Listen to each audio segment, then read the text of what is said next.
नमस्कार। प्रस्तुत है आज का चिंतन। सभ्यता का व्यवहार सुसंस्कारिता के बलबूते ही बन पड़ता है। जैसा अंतरंग होता है वैसा ही बहिरंग में परिलक्षित होता है। कोई यह चाहे कि वह बाहर से साज सज्जा एवं वेशभूषा से स्वयं को सभ्य सम्माननीय बना ले, तो भी उसका अंतरंग उसके चिंतन के अनुरूप होने के कारण वह व्यवहार में कहीं ना कहीं अपनी झलक दिखा ही देगा। उच्च स्तरीय भावपरक चिंतन की परिणति सभ्य अनुशासित व्यवहार के रूप में होती है। आदर्श निष्ठता, सदैव अच्छे आचरण, दूसरों के प्रति परमार्थ परायणता, पर दुख कातरता एकात्म भाव के रूप में दिखाई देती है। अतः अंतः की सुसंस्कारिता कभी भी अंतः तक ही सीमित होकर नहीं रह जाती। चिंतन श्रेष्ठ हो एवं व्यवहार कर्तव्य परायणता को जन्म दे तो ही उसकी सार्थकता है। इस प्रकार संस्कृति और सभ्यता एक दूसरे से अन्योन्याश्रित रूप से संबद्ध है।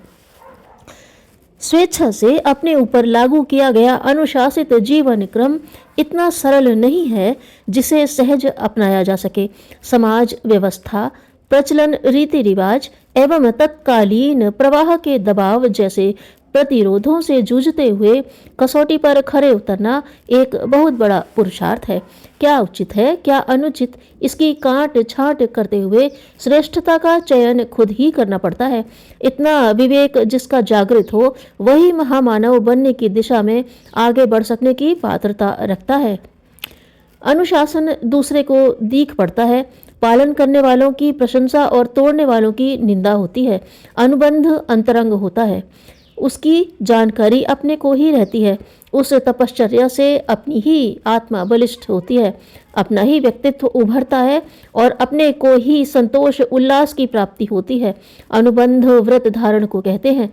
मात्र श्रेष्ठ विचारों को अपनाना, बुरे विचारों के मनः क्षेत्र में प्रवेश करते समय उन्हें खदेड़ भगाना अनुबंध है, जो मनुष्यों को सुसंस्कृत बनाता है।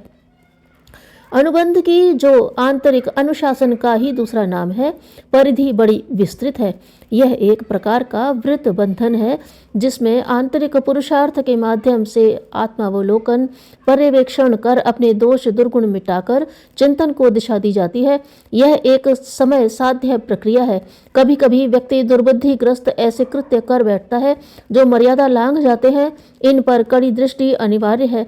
इन पर रोकथाम लगाकर शक्ति को निभाना एक बहुत बड़ा पुरुषार्थ है। साधनों की कमी नहीं, वे योग्यता, श्रमशीलता और मनोयोग बढ़ाकर अभीष्ट मात्रा में उपार्जित किए जा सकते हैं। ईमानदारी से कमाने और सत्प्रयोजनों में ही उन्हें प्रयुक्त करने वाले धन को सार्थक बनाते हैं। उसकी थोड़ी मात्रा भी सदुपयोग के आधार पर महान प्रतिफल प्रदान करती है, जबकि विपुल संपदा वाले भी उसका दुरुपयोग करने पर उसे नष्ट करते साथ ही स्वयं भी नष्ट होते हैं।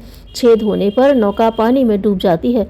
धन सार्थक बनता है नेकी से कमाने और भलाई में खर्च करने से, घातक बनता है दुरुपयोग से। छोटी छिद्रहीन नौका पार कर देगी, बड़ी से बड़ी छेद वाली नौका होगी तो डुबो देगी। साधन कमाना मनुष्य के हाथ में है। गई गुजरी परिस्थितियों में भी अनेक व्यक्तियों ने अध्यवसाय पुरुषार्थ के माध्यम से साधन जुटाकर स्वयं को संपन्न बनाया है।